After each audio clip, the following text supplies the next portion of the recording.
the transcend sa camera. Kasi ganun din ako in real life. As in, yung mga kaibigan ko, hindi ko talaga sila hinahayaan. Hindi naman mamaya, pero alam mo yung considered but in a nice way, in a good way. And hindi ko sila hihiyaan gawin yung mga bagay na makakapag-sakit sa puso nila. So yun ako as Juicy, yun nakaka-resonate talaga ako. And showbiz, it's so hard to find sa industry. We really true friends. So, pero ikaw, may mga nahanap ka naman na true friends mo sa showbiz. Ano yung mga tips mo? Kasi lalo na magbubukas yung PBB. Diba? Tapos meron na tayong mga new batch of people to go into the business. Ano yung mga magiging tips mo sa kanila para survive nila? The most authentic way. Correct.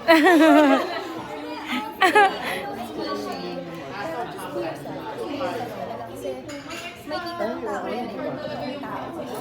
And kung wala kang Pero mag-google mo yun. may kita ng tao yun eh. And tatanggapin ka ng tao for who you are. Just be yourself, hayaan mo kung ano sabihin ng tao, kung may masakit pasok dito lang ako. As long as hindi totoo yung sinasabi. Kung totoo, How do you stay authentic? I mean, in this industry. I'm grateful for my parents.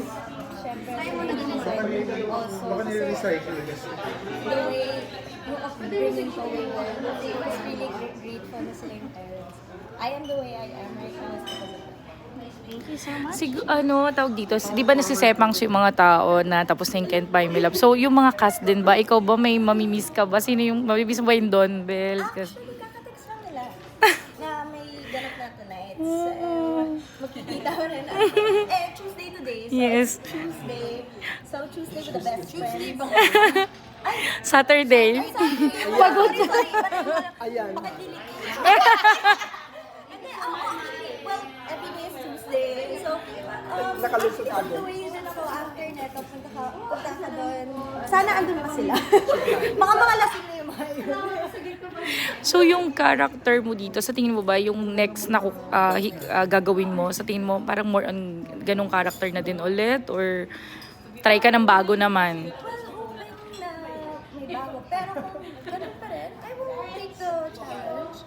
And hoping na for the next projects, gusto ko din kasi mag-action or very mas seryosong like drama also para makita naman ako in a different light because halos lahat ng ano ko maaarte, diba? So I wanna play a different role para makita naman nila how serious I am with the craft also. Siguro last, kung ano yung i-share mo na skincare sa mga fans mo na kagaya. Alam mo naman, diba sa panahon ngayon, sobrang hirap i-maintain yung, Siguro ang share ko sa followers kasi skincare is very new and I trust this product and ang dali-dali lang kasi niya gamitin. It doesn't take up much of your time as I said kanina.